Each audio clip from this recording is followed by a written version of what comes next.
kata-kata pertama yang mesti diwaspadai itu pandai-pandai abang lah buatnya. Nah itu mesti ada.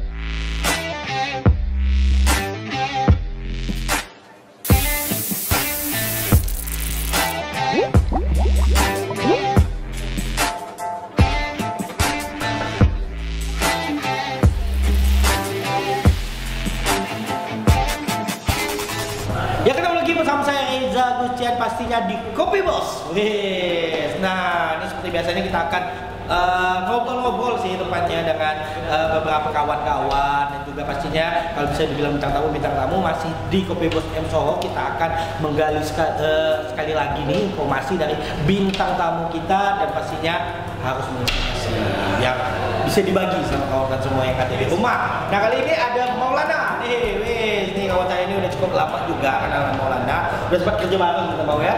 Nah, udah sempat kerja bareng dan beliau adalah apa nih?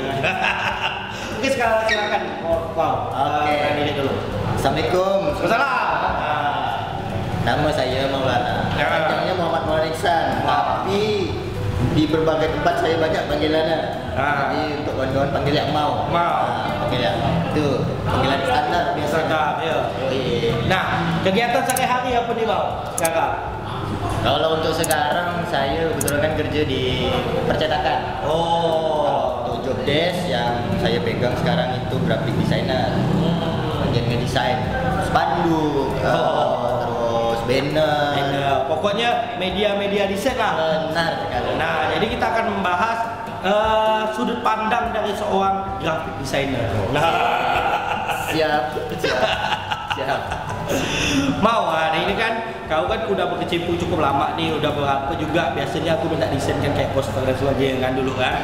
Nah, biasanya tuh kau mulai berkecimpung di dunia desain tuh mulai kapan? Ini kan kita tahu ada beberapa kawan kau tuh yang emang belajar dan emang akademisi lah kalau kau sendiri. Memang niat ya. Di situ. Sekolah lah istilahnya. Siap.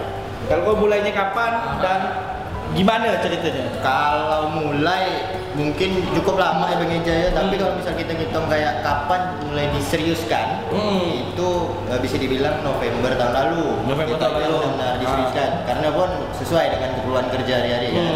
Kalau kayak dulu tuh proses nemukan apa Pak yang benar-benar aku mau buat nih. Itu panjang tuh Pak. Jalan mau kemana Pak? Mau kemana nih? Sana sini. Buat yang itulah ini yang tidak jelas, banyak yang tidak jelas. Terus kalau dari dulu tuh sempat nyoba musik. Itu mungkin ya passion musik tuh tumbuh pas SMA. Oh betul. Saat menggebu-gebunya jadi anak band tuh ya. Pokoknya kalau udah ngeband tuh banyak ganteng nih anak band nih. Biasanya gak karena di sekolah tuh anak band tuh banyak digandrungi cewek.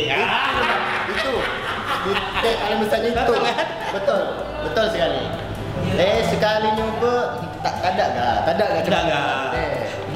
sakit gak? Banyak sana sini ikut kawan main band, main gitar. Saya memang suka main gitar dulu kan. Suka main gitar dan hanya bisa main gitar gitu. Jadi ikut beberapa banyak kawan. Sampailah beberapa waktu lalu sempat diajak kawan tempat nyantai yang paling baru. Kalau dulu saya nyantai dulu di Parklife. Jadi sama kawan-kawan di sana ada diajak satu kali kan, tapi pada saat itu kan saya masih hitungannya ada terikat kerja juga di suatu tempat. Terus otomatis kan agak-agak bentrok nih. Jadwalnya mau ngeband ke mau kerja nih. Ujung ngeband lo. Ngeband itu pun tak ada agak gimana. Benar saya rasa sih gini Bang, pulang ngajak nih. Ibarat beliau nih nengok saya tak ada buat udah nih cuman aku saya. Iya. Oke, ikut. Nah, udah saya ikut kan. Bilang iya tak ada kan. Memang suka ya tuh awal-awal tuh. Sampai akhirnya memang bentrok kan, ditarik lagi untuk fokus ke kerja nih karena memang ada beberapa kerjaan terbengkalai kan gara-gara itu. Yaudah, satu sisi pun tenang kan ya kan. Sempat pas ikut band dulu tuh ibarat digurau kan, diajak bercanda sama budak karena band yang saya ikutkan nih genrenya bisa dibilang agak-agak gimana nyebutnya, agak-agak slang. Slang saya tak tahu tuh apa aliran musik itu, tapi feel-nya tuh feel slang. Terus saya jadi gitar Bang. gitarnya gitar nilon. Gitar nilon. Ya. Nilon ini kan biasanya cenderung ke indie, arah-arah indie. Biasa yang tak bisa agak-agak keras tu tak bisa dia betul lembut dia. Jauh-jauh ayat saja nih. Mau beli nilon pula. Udahlah ujung-ujung tak ada terpakai. Betul kan jalannya kan. Tarik lagi untuk kerja. Udah band itu enggak saya ikutkan lagi. Begitu saya keluar, alhamdulillah band itu naik. Apa nama beda? Kawan tahu lah. Kawan tahu. Enggak enak. Apa nama beda. Nah, pokoknya itu dia tadi perjalanan dari band. Akhirnya dengan berbagai macam pencarian jati diri lah ya.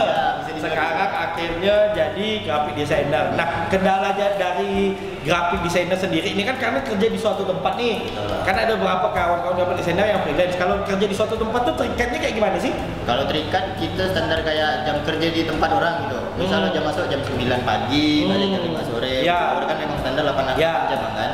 Nah, kendala pertama bisa dibilang bukan kendala sih, karena kan memang ibarat kita memutuskan untuk kerja di situ, artinya harus tanggung jawab di situ kan.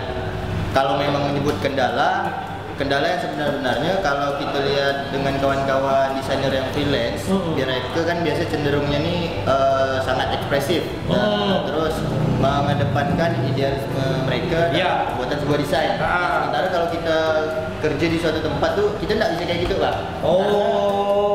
Apa ya, kita ini selera kita karena relatif nih, tidak semua orang suka dengan apa yang kita suka.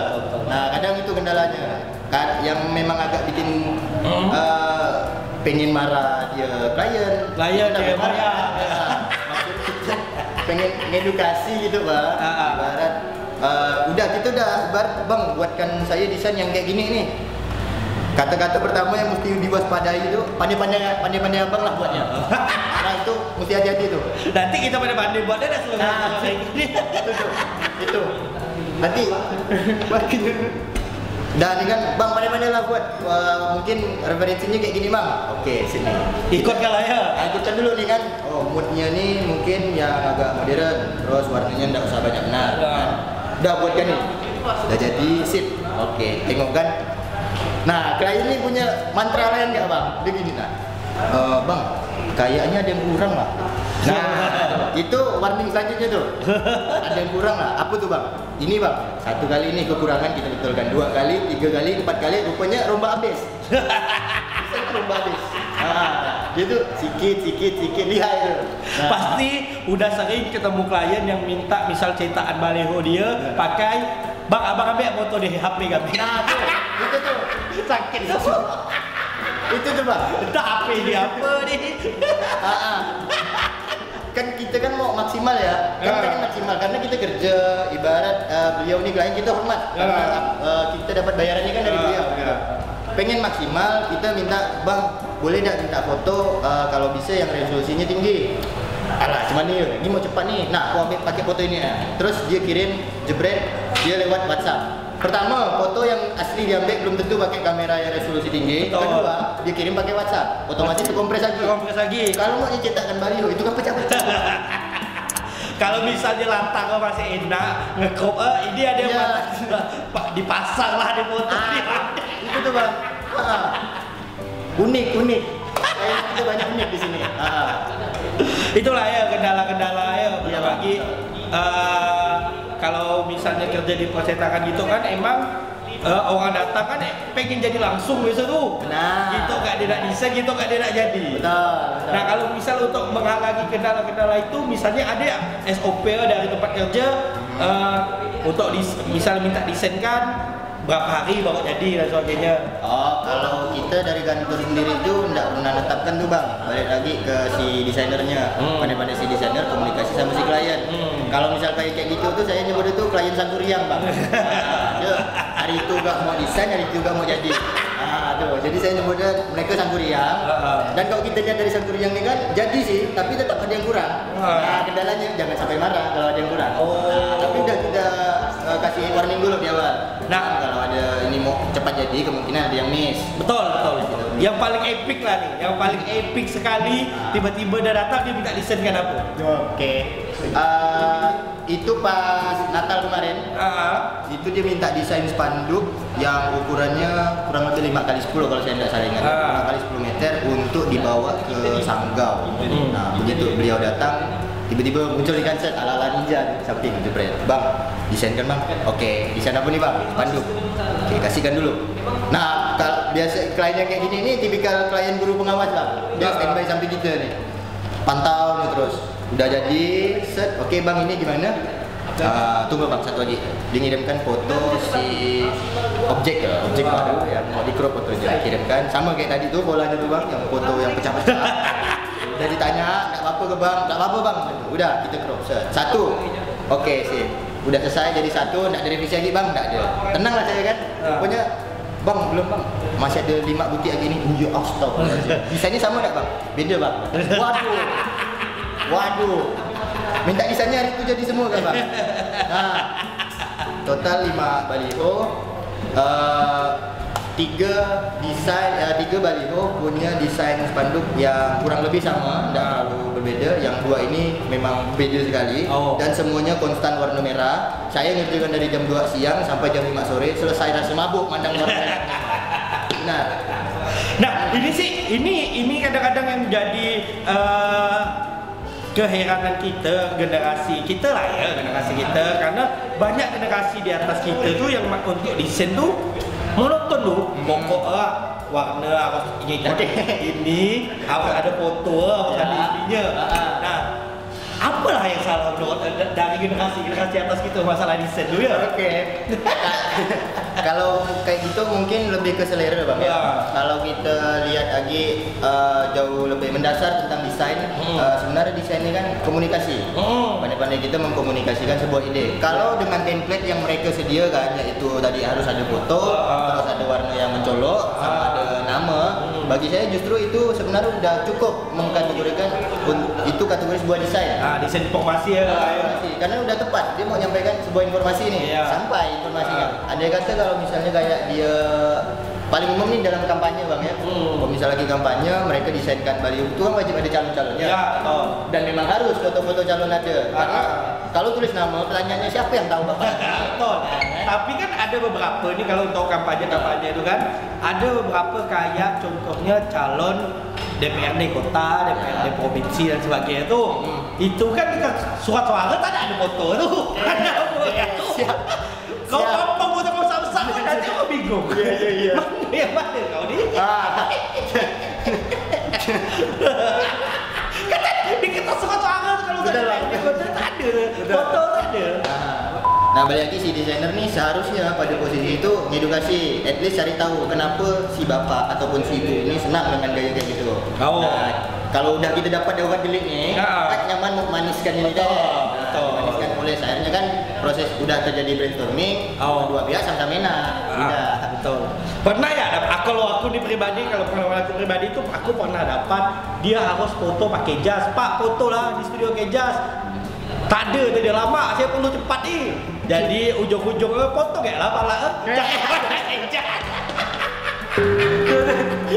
Kan banyak tu kan, template orang pakai jas tu kan.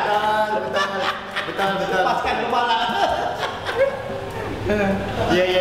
Tapi yang cukup salut aku tuh dengan ini kan ada kita tahu kan banyak yang main desain ke persetakan dan langsung nyetak itu kan dari dinas-dinas pemerintahan. Tapi yang cukup salut tuh kemarin mungkin kau pernah lihat kali yang waktu Kementerian Pendidikan kerjasama dengan Netflix tuh bagus kali backdrop. Yang cuma hitam, yang cuma Netflix dan dinas tuh. Itu bagus sekali. Mungkin perlu edukasi kayak gitu kali ya. Perlu bang. Pendapat saya pribadi untuk para klien itu wajib kita edukasi. Balik lagi caranya kita edukasi ya.